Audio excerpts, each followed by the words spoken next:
Hello friends and family. It's been quite a while since my last video. Sorry about that. I am pregnant and I am almost 14 weeks. I'll be 14 weeks tomorrow. I really just wanted to get through the first trimester before I made an update video and kind of a reflection on the first trimester because it was very hard.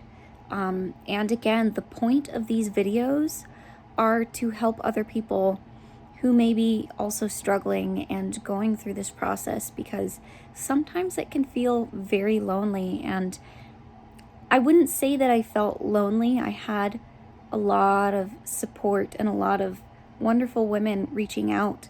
But the process, kind of what your body is going through and some of the thoughts that go around in your head can sometimes be kind of isolating feeling. So I'm trying to make these videos to maybe help guide you through it as I have gone through it and show you some hope, a little light at the end of the tunnel.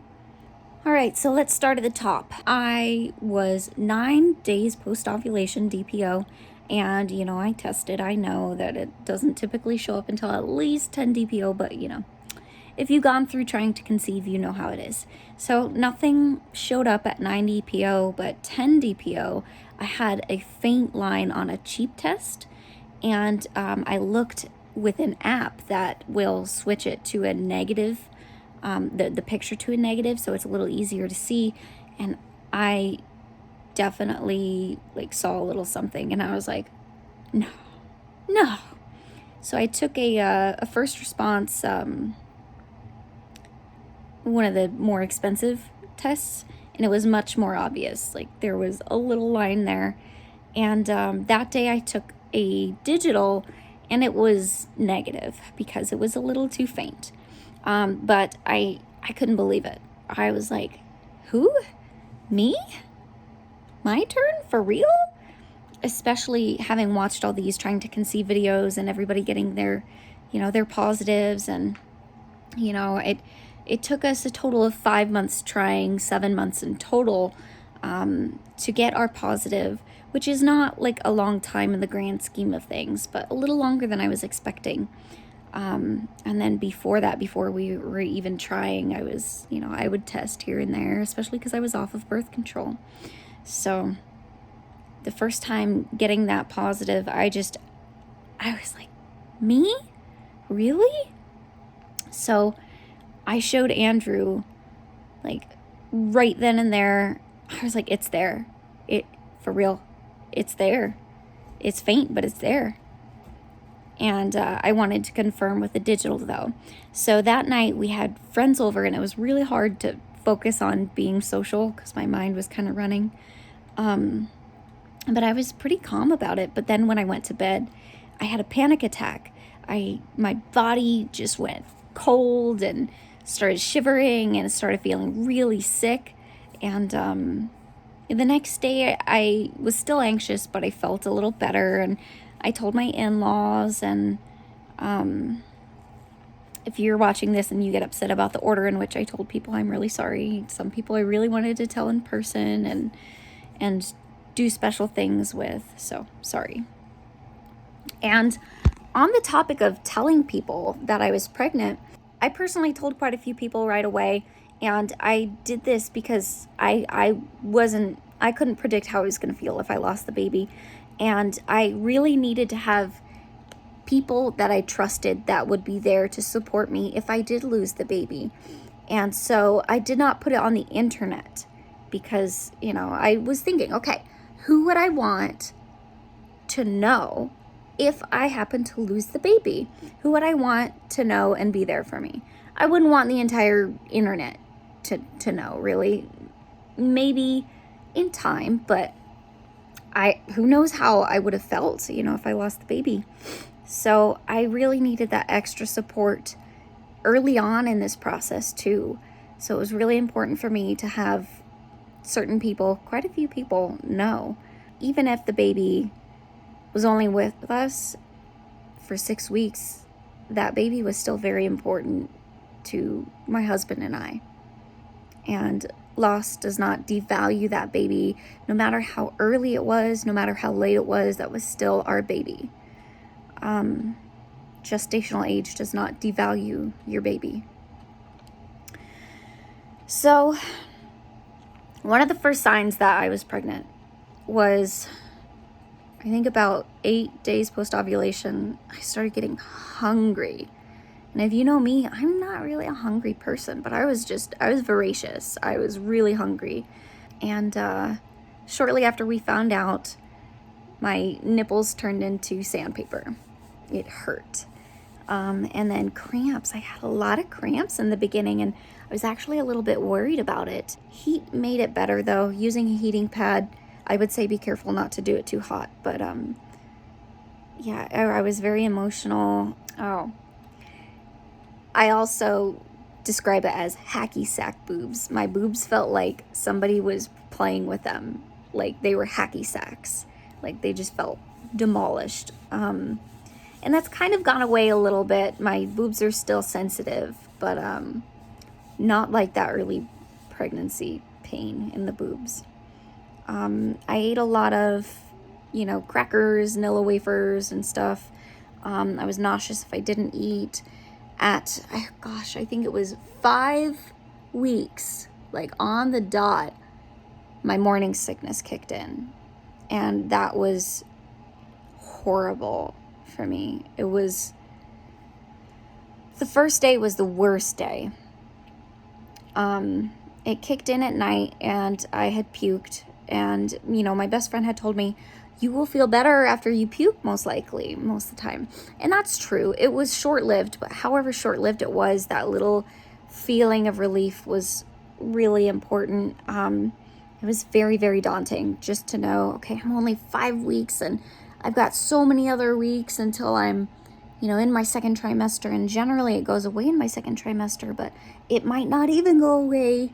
I might have it the whole time, which is totally a possibility, but it's so important to try not to let those thoughts nest in your head. They can be very dangerous thoughts. It's very intimidating.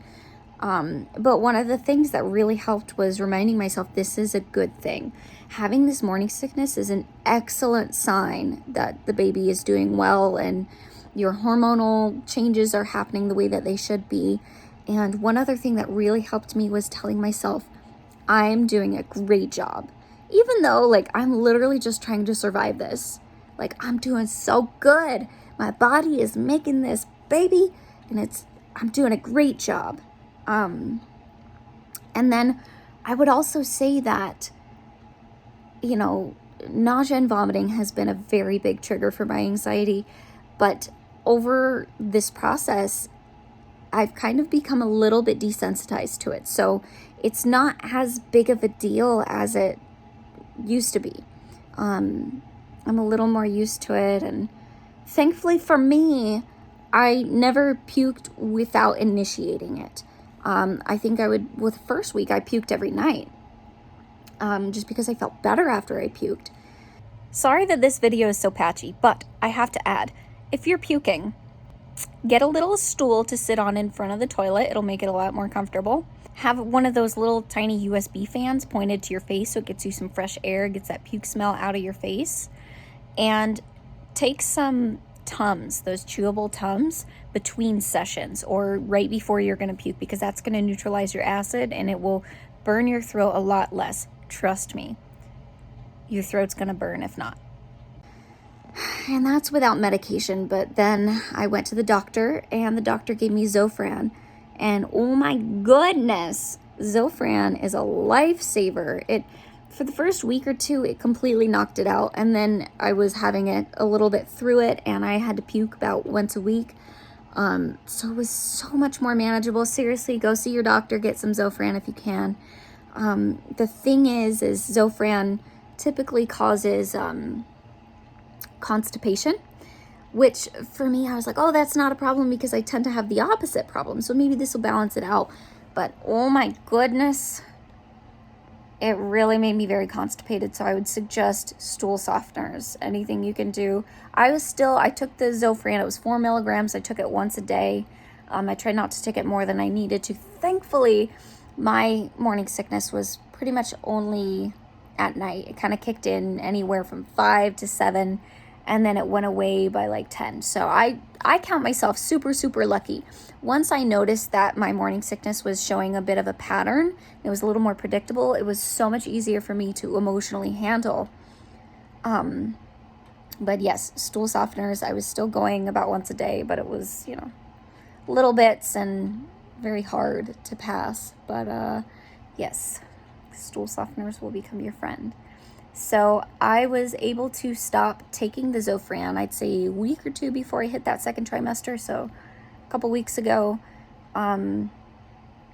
So yeah, it did start to fade for me. Thankfully, it's still kind of there, but much better. I was also taking B6 and Unisom at night, and that really helped me sleep through the nights. And that's actually, the combination is a drug called diclegis, which is a pretty expensive drug. So oftentimes it is a little easier and cheaper to just get Unisom and some B6. Be careful what you take. Always talk to your doctor before you take anything. Don't take too much B6. I cut my little pills into quarters, so it was only 25 milligrams with my Unisom. So, of course, talk to your doctor. There are loads of resources out there to help you. What helps me may not help you. It's kind of a bit of a trial and error. Just find what helps in that moment. There was some nausea tea. I think it's by Earth Mama that actually helped me quite a bit. And then, the Zofran really made the biggest difference for me. I have to add that ice water will taste like nothing you've ever had before. Like ice water when you are feeling nauseous is amazing. Trust me. So the other thing I felt in the first trimester was exhaustion. It kicks your butt. And I am so, so lucky that I work from home and I'm able to I can lay down and work from bed, depending on the projects that I'm working on.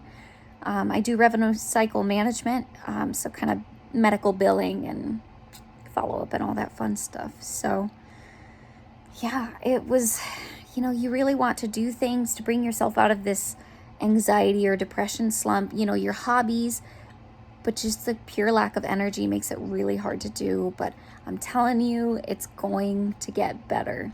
Side note, find a TV show that you're gonna binge through it all and just don't even feel guilty about it. You were just trying to survive this time. Trust me. TV has been like my only activity in the first trimester, and no shame. I promise it's gonna get better. The other thing I would say I want to touch on is Googling. For some people, Googling can be very bad. For some people, Googling can be very good. Use it wisely. Take everything with a grain of salt. Make sure you don't make any decisions based on Google. Talk to your doctor.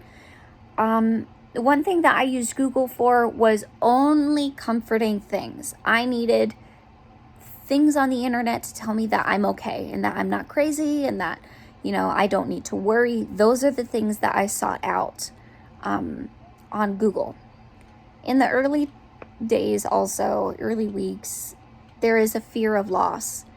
And I felt like I kind of put up a bit of a wall that made it really hard to kind of connect to this baby. Because I know that there is a possibility of loss. And,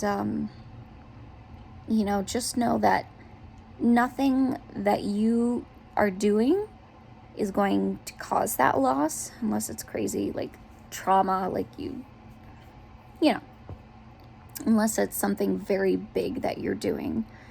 You're not gonna cause your loss. And if you do lose your baby, nothing you did caused that. But the other flip side is there's nothing you can do to prevent it necessarily, other than not doing known harmful things. But that can be comforting and scary all in the same, you know what I'm saying? I needed to add that this disconnection that you feel with your baby, if you aren't immediately connected, that is totally normal. If you aren't immediately excited, even if you tried for this, totally normal. If you are asking yourself, what the heck did I do? Can I go through with this? Even if you tried for this baby, totally normal. I feel you. It will get better. I really felt like I was kind of in a mind maze where I just was not letting myself go down that path of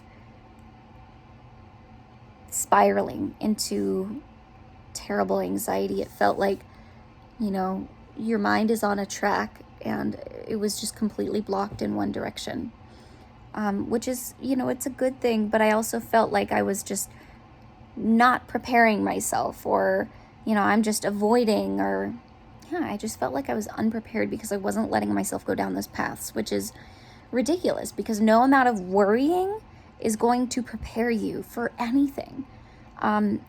Seek information, of course.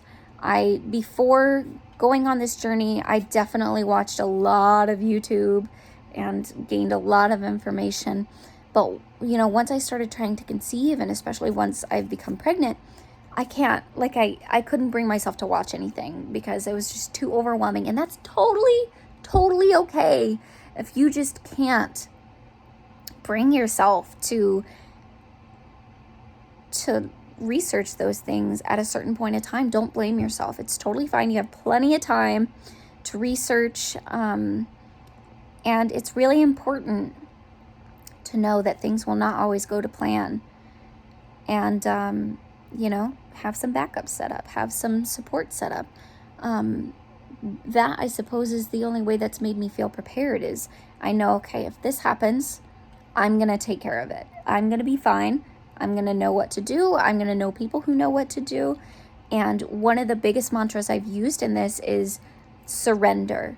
I surrender, because there is so much out of your control in this that all you can do is surrender.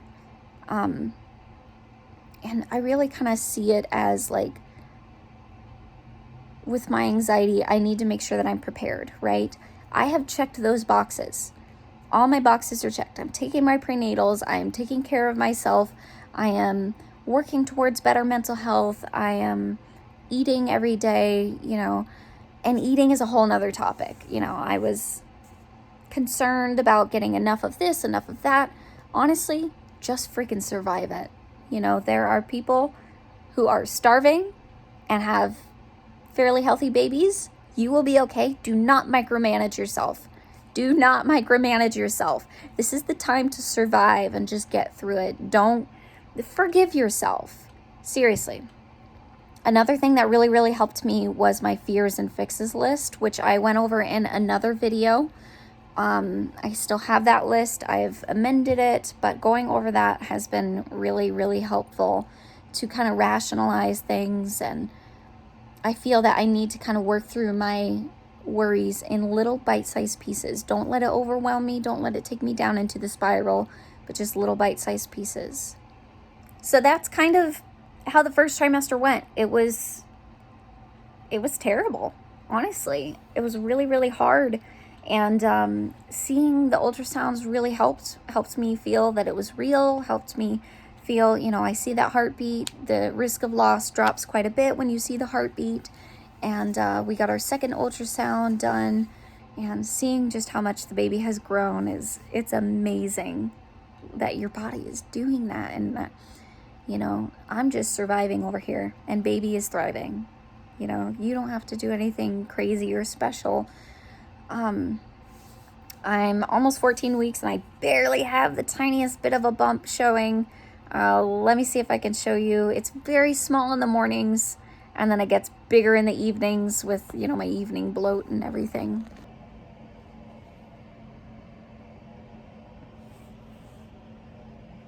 So here it is. Not really a lot.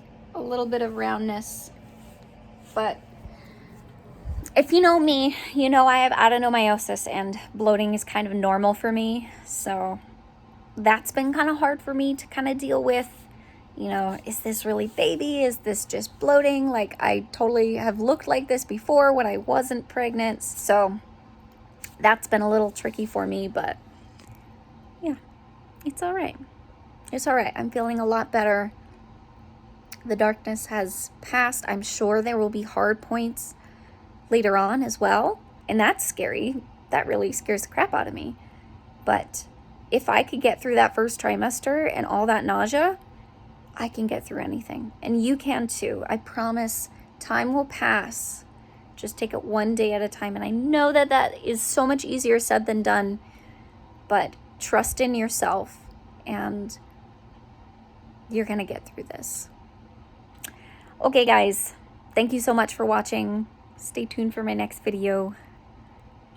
Yay! Also, I forgot to mention, we found out the gender just yesterday. This is a boy in my belly.